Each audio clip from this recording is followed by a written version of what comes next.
It's my pleasure to introduce to you Dr. Craig Burd. He's a researcher, and he is also one of the recipients for 2017 California grant. So he'll go over more about his research. Thank you. So, okay. So thank you. So my talk is going to be a little bit different probably than what you've heard a lot about today, because I'm what we call a basic scientist, which is, what does that mean? My group doesn't really try to address questions of developing the new therapy or trying to figure out how a therapy can work in a patient. What we try to do is understand the biology at a very deep level, and this is really important. For example, I'm sure there's a lot of excitement about the new immunotherapies, but those immunotherapies were based on understanding how the immune system works and how cancers evade that immune system. And so understanding this at a very deep biological level is really critical for the people who do develop the new therapies and do develop the new treatments for patients. So what my group does is we study hormones in cancer. And majority of the time we study hormone-dependent cancers like breast cancer and prostate cancer. However, I think hopefully today I can convince you that maybe we should consider melanoma in that group as well. And so how did I get up here? I'm going to turn that away.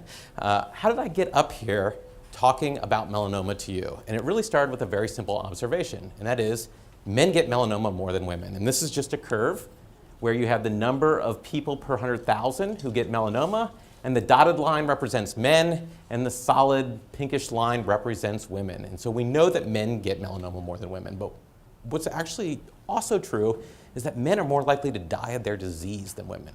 So not only are they getting more melanoma, but it seems like they're getting a more aggressive form of the disease. And so whenever there's a difference between men and women, we immediately start thinking about hormones, because hormones is one of the main differences of why we become men and why we become women. And my lab is really interested in a particular hormone, the estrogens.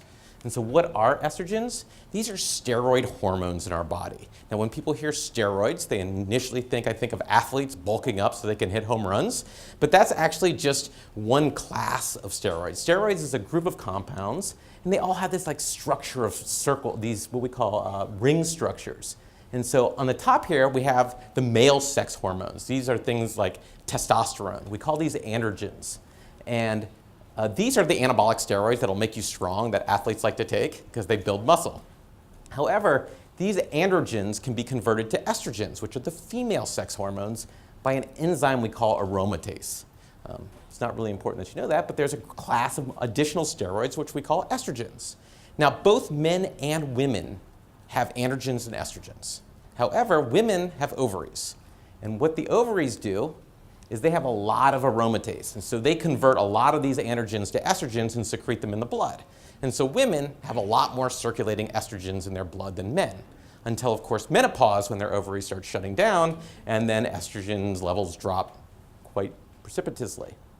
Now, estrogens have important roles throughout the entire body. Now, we think about them a lot in reproduction, breast development, but they have important roles in the brain, the bone, and in the skin. And maybe a good example of this is women, when they go through menopause, often have osteoporosis. And that's because that loss of estrogen is you're no longer producing enough estrogen to maintain your bones, because estrogen has a role in the bone. So how do these steroid estrogens work in your body? Well, they actually activate a protein in cells called the estrogen receptor. We're very creative with our names. And so this is the protein, we call it ER, estrogen receptor, and it has a pocket in it. And that pocket perfectly fits that steroid. And so for androgens, there's an androgen receptor, and it perfectly fits an androgen steroid. Okay? So when a steroid enters a cell after it's circulating in the body, it can activate this protein. And what this protein does is it actually binds a specific sequence in the DNA, and it turns on and off genes. And so what you think about when you think conceptually about what estrogens do is they turn on and off genes in a cell. They tell a cell to turn on a specific set of genes or turn off a specific set of genes. Okay? So what does this have to do with melanoma?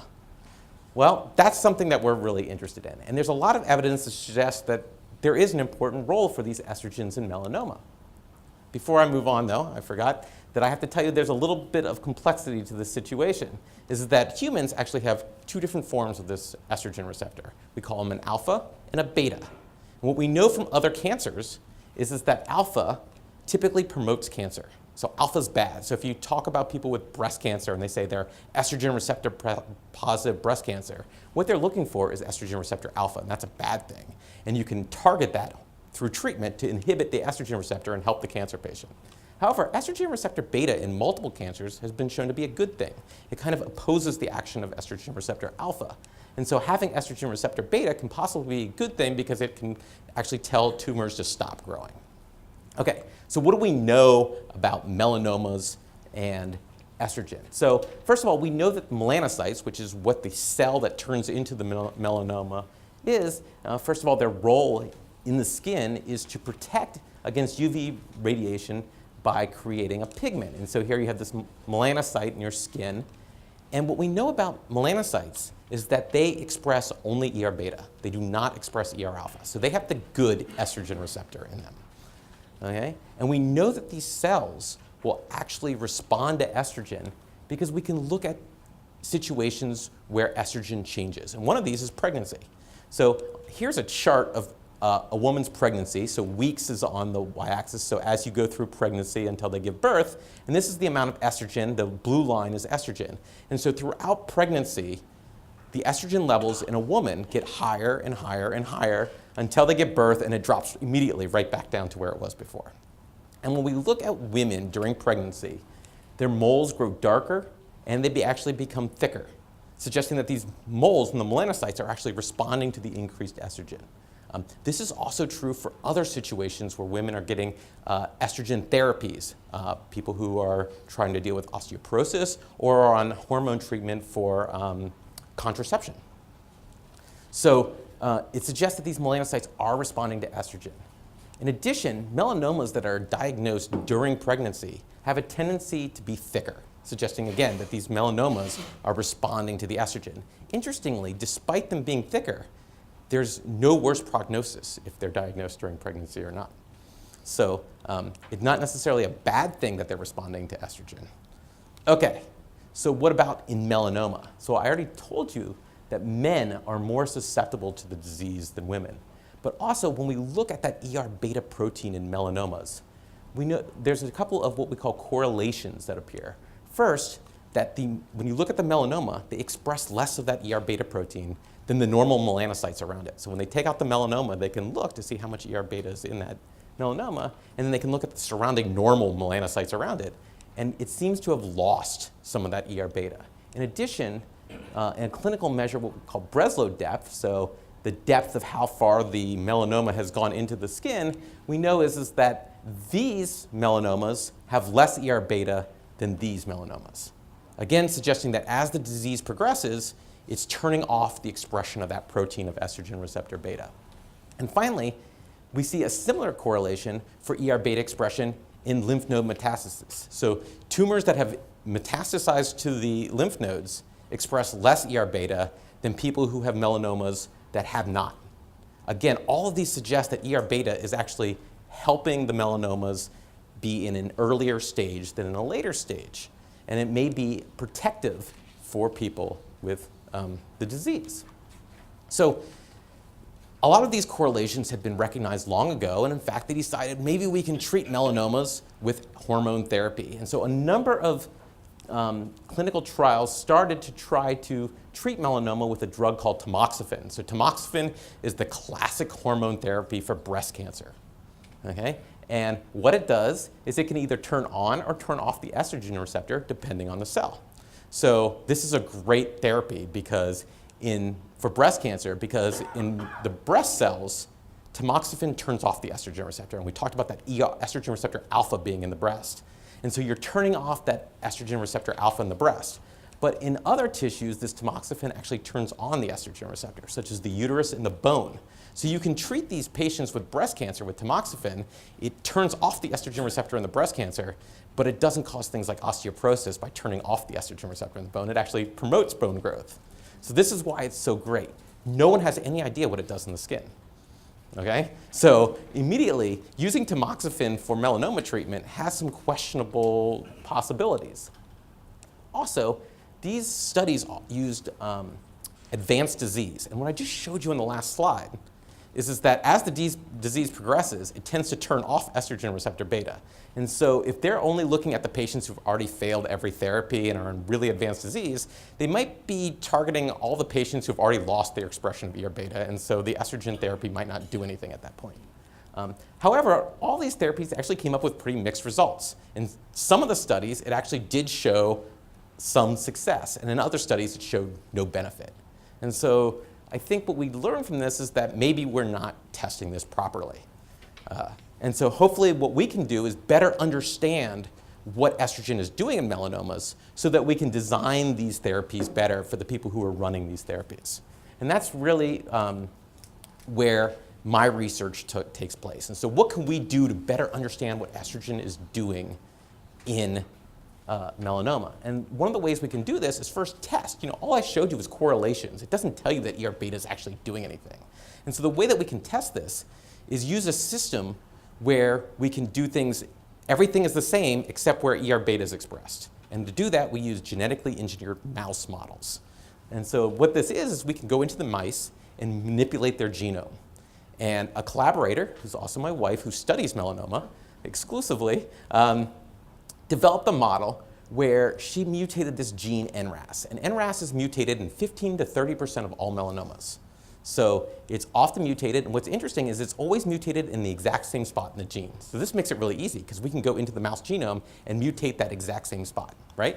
And we can do this, and we can make mice. Of course, if we do this and make the mice don't live. Mice can't survive with this mutated NRAS in all their cells in their body. It just doesn't work. The cells are constantly trying to grow and divide, and the cells don't develop. So she had to put in a stop sign. And so even though this gene in the mouse is mutated, it never is activated. The gene is never being made, the protein is never being made. And so this allows for the mice to be developed. Now, of course, we need to study this in melanoma, so we need to turn this on in melanocytes, right? And so you can go into the mice and put in a new gene, and we'll call this gene the GO gene. And what this gene does is we've made sure that this gene is only active in melanocytes. So there are certain proteins in the cell that are only going to be active in melanocytes, so it'll only turn on this gene in melanocytes. And it produces a protein which is going to overcome the stop. But we've added another layer of complexity to this by making sure that this GO gene isn't active, the protein isn't active until you add a chemical. But when you add a chemical, this GO gene will go in and inhibit this stop, and now you're starting to make mutant protein. And what this system allows us to do is turn on this mutant NRAS gene in the mice only in the melanocytes and only after we've added that drug. So we have really tight control of when this gene is mutated.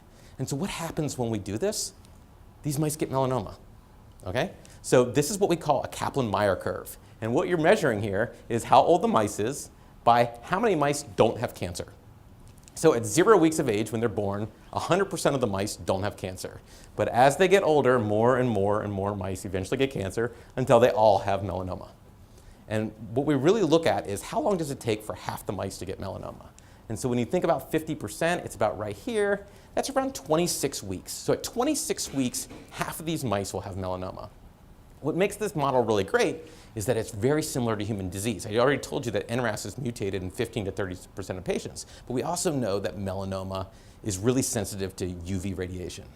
And so if we treat these mice with a single dose of UV, we actually reduce melanoma-free survival by 80%. So giving these mice UV, our time to get half the mice melanoma drops to about 6.5 weeks. So these mice, basically, if you give them UV, get melanoma right away. And so this is a great system that models the disease that we see in humans. Then now we can test, does estrogen receptor beta actually do something, right? And so we can take these mice and we can mate them to another set of mice, which I have, which don't express ER beta. We've completely eliminated the gene from the mouse. These mice are perfectly normal. The females are a little less fertile than normal, but otherwise they're perfectly normal mice. They don't have any estrogen receptor beta in their system. And we can say, well, now that we've got this model and they no longer express ER beta, what happens to their melanoma? And what we see is that they actually get melanoma even faster. So the red line in this Kaplan-Meier curve is the ones that don't have ER beta, and the blue line is the ones that do have. Now, it doesn't seem like a big difference, but keep in mind that these mice are getting melanomas in 6 weeks. You can't decrease it too much further than that. I mean, this is really quick. These mice aren't even through puberty yet, and they're already getting melanoma. So really fast, and we know that this is important because we have this p-value, which tells us that this difference is significant. What does that mean exactly? Because this starts to get into really complicated statistics. It means that this difference isn't going to happen by random chance. And to put that in maybe simpler terms, if I flipped a coin 10 times, you'd expect it to land on heads 5 times. But if it happened 4 times or 6 times, it wouldn't be all that surprising, would it? I mean, that's going to happen just by random chance. And so the chances that it ends on 4 or 5 or 6 are not statistically significant. But what this is telling us is that it is statistically significant. The chances of this difference happen by random chance is only 3.8%. That means that 96% of the time, this would not happen by random chance. That tells us that ER beta is actually doing something because the only difference between these 2 mice is whether they express ER beta or they don't express ER beta. And what's more is that the difference between these is more pronounced in the females than it is in the males. And that's exactly what we'd expect, right? Because it's the women that are being protected by estrogen receptor beta, not the men. And so by losing ER beta, the females have a stronger effect. So now that we've proven that ER beta is actually doing something in these mice, how do we find out what it's doing? And this is really difficult. So this is the slide I brought up earlier where it shows that estrogen receptor's job is to turn on and turn off genes in the cell, right? And so the problem is that there are 3 billion base pairs in the human genome. There are 3 billion places this estrogen receptor can bind in the human genome, and it's regulating roughly 25,000 potential genes. So it's like a needle in a haystack to try to determine what ER beta is actually doing to protect these melanocytes from becoming melanoma. However, we can actually, through different techniques, identify specifically where estrogen receptor is binding in the human genome. So if you think about a long chromosome of DNA, which is this is representing, estrogen receptor is binding some places near genes, and other genes it's not binding anywhere near. And we can actually measure what this is by sequencing the DNA that interacts with the estrogen receptor. And what we get is something that looks like this. And it doesn't mean much to you, but what it is the number of sequences we get when we sequence millions and millions and millions of times that interact with the estrogen receptor. So at this site right here, we sequence that site maybe 3,000 times. And so the estrogen receptor must be interacting with the site. Meanwhile, when you look here, we don't see any sequences, so the estrogen receptor must not be binding there. And so now we know exactly where the estrogen receptor is binding in these 3 billion base pairs of the human genome. And so how do we use this to try to understand how it's protecting us against melanoma? Well, one of the ways we can do this is estrogen receptor doesn't work by itself. It works with other proteins. And those proteins may have really important roles in cancer. And can we identify what these proteins that it's working with in melanocytes? Because it's different for every single cell. And so to do this, we do what we call motif analysis. And as I told you, the estrogen receptor binds a very specific sequence of DNA. And when we did the binding, we found 5,000 places. So there are 5,000 places in the human genome that estrogen receptor binds to in melanocytes. And so we can look at what sequences come up the most often. In this first one, this was the sequence that comes up most often in the human genome. And we can say, well, do we know anything that binds that sequence? And the answer is yes, we do. What binds that sequence is the estrogen receptor. Well, of course, this is what we were pulling down. This is the perfect control, right? If we identified where estrogen receptor is binding and we look at the most common sequence, it's the sequence that the estrogen receptor binds. We found a bunch of other sequences that come up mostly because they're very similar to the estrogen receptor sequence. Hopefully you can see this. Use GGTCA, GGTCA, GGTCA. So it's not that these things are actually binding those, it's just that the sequence is very similar to what the estrogen receptor sequence is. But eventually you start seeing sequences that don't look anything like the estrogen receptor. And so something else is binding in these regions, really close to where the estrogen receptor is. And so do we know what these are? Well, we do. They're proteins like MIT-F, SOX9, and SOX10. Well, what are these proteins? They're the master regulators of melanocyte differentiation. These are the proteins that tell a melanocyte to be a melanocyte and don't be a liver cell, don't be a muscle cell, don't be any of these other things. And so having estrogen receptor bind next to these tells you that these two things are working together. And what we know about not just melanomas, but basically every single cancer, is that cancers tell cells to stop doing what they're supposed to be doing, right? So they tell the melanocytes, stop being melanocytes, start being melanomas. Stop doing what you're supposed to be doing. And so you almost always see these types of programs in cancers being turned off, okay? And so if estrogen receptor beta is working with these proteins to tell them to be melanocytes, then loss of estrogen receptor beta might be helping the cancers turn off these programs. And so this is really the first clue of what estrogen receptor beta might be doing in these cells to help melanocytes fight becoming melanoma, okay? So I'm going to, and so this is kind of the idea here, is that MIT-F, which is this one here, is interacting with the estrogen receptor to turn on melanocyte-specific genes. And so by identifying this, we might be able to come up with ways to target these specific genes in melanomas. And so I'm going to just kind of talk the last slide here about what this all means and how do we use it. So, you know, I said I'm a basic scientist, and what we try to do is do exactly what I showed you, which is understand how this works so that people can use this knowledge to come up with the next new therapy or come up with something to help you, the patient. And so how can this information be used? One of these is, can we modify our diet? So there are a number of chemicals in our diet which act as estrogens. We call them phytoestrogens. They're in plant compounds. A lot of them, soy products have tons of phytoestrogens. But many of these phytoestrogens actually have some specificity in that they preferentially activate ER beta and not ER alpha. And so if you take a diet that is possibly high in soy, you may be promoting estrogen receptor beta activity. And so can we modify our diet to act as a preventative for developing melanoma in the first place? That's one possible thing you could do. Another thing is can you put in additives to sunscreen, right? We're at most risk for developing melanoma when we go out in the sun, and people already use sunscreen. So can we add things to sunscreen that might be able to activate ER beta in the sunscreen so that when they're out in the sun, they're having that protective effect? And then finally, what about treating the people who already have melanoma? I already told you that there are a bunch of clinical trials, but as I mentioned, there were a number of caveats to those clinical trials. One of which is that we don't know whether it's an activator in the skin or it's an inhibitor in the skin. And to be honest, we don't even know whether we want an activator or an inhibitor yet. And so hopefully by understanding what ER beta is doing, we can start to say, oh, we really need not tamoxifen, but we need a completely different estrogen therapy for melanoma, right? One that is going to activate ER beta. And so hopefully that with the research that we're doing right now, which is furthering trying to understand what estrogen receptor beta is doing and how it's protecting melanoma, they can possibly design better clinical trials. One of those might be screening the melanoma. We get biopsies, but we don't look for whether estrogen receptor beta is in the cancer or not. So treating patients with hormone therapy that have no estrogen receptor beta, it might be useless. So if we can, this might also drive the use of screening the biopsy for expression of the protein before you would put them on hormone therapy.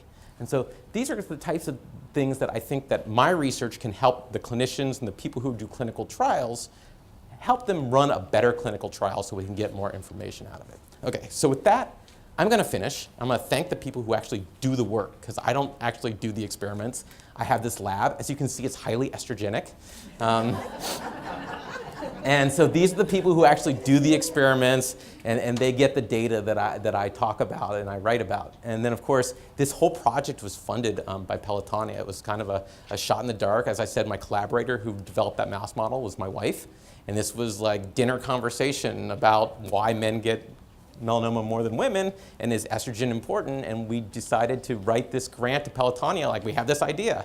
And they funded it, and it allowed us to get that preliminary data to really kind of show for the first time that ER beta is important. And so Pelotonia is really critical for that kind of research. And with that, I will happy to take any questions. Anyone has any question about research, funding, Pelotonia? Oh, wait a minute.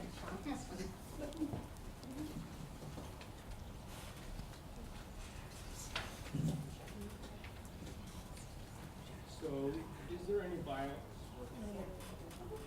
any biological reason why MITF and SOX10 would be related to estrogen, like evolutionarily? So, not so much evolutionary, but what we do know is it gets really complicated in the biology, but things that turn on and off genes work together. A lot of them we call pioneering factors. And so in the genome, there's actually about 1 million sites that the estrogen receptor can bind just by the sequence. But as I said, we only found 5,000 binding sites.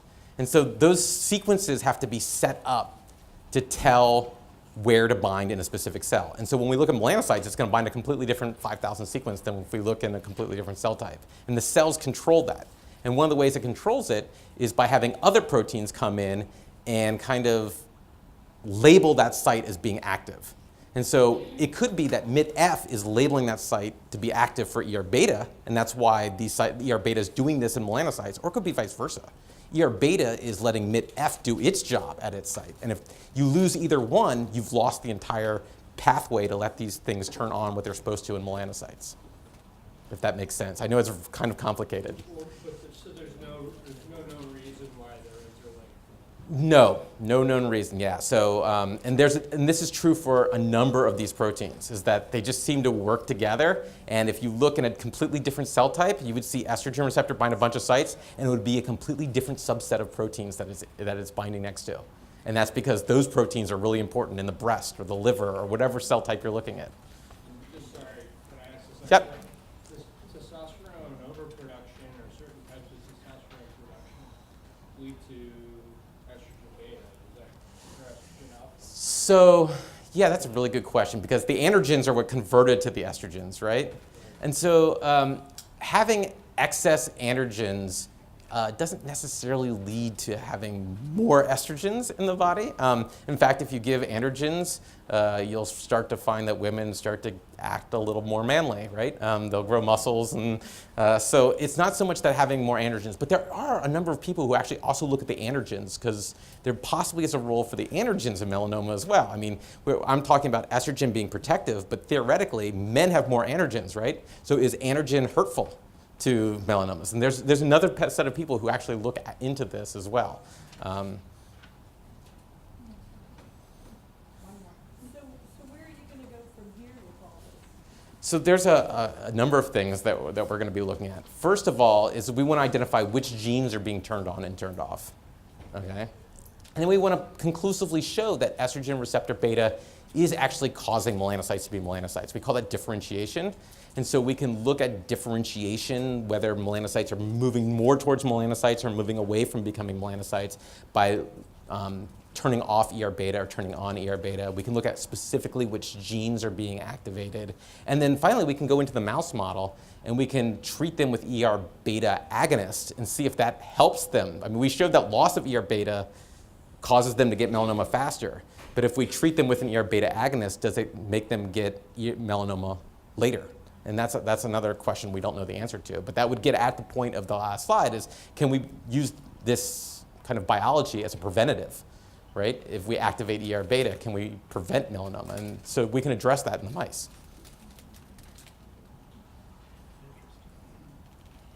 Are you working on stem cells for melanoma here? Yeah, the question is are we working on stem cells for melanoma? I don't do any work with stem cells.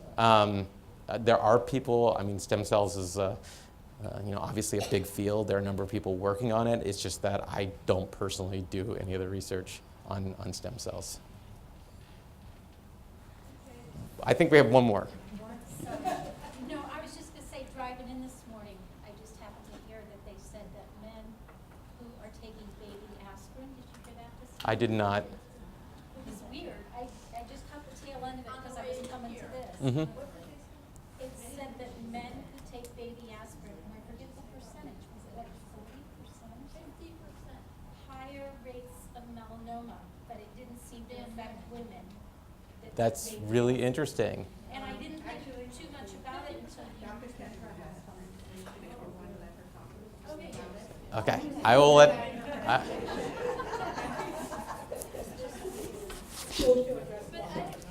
have a comment that I thought was well said. Is there any relationship that everything with men and women and their estrogen?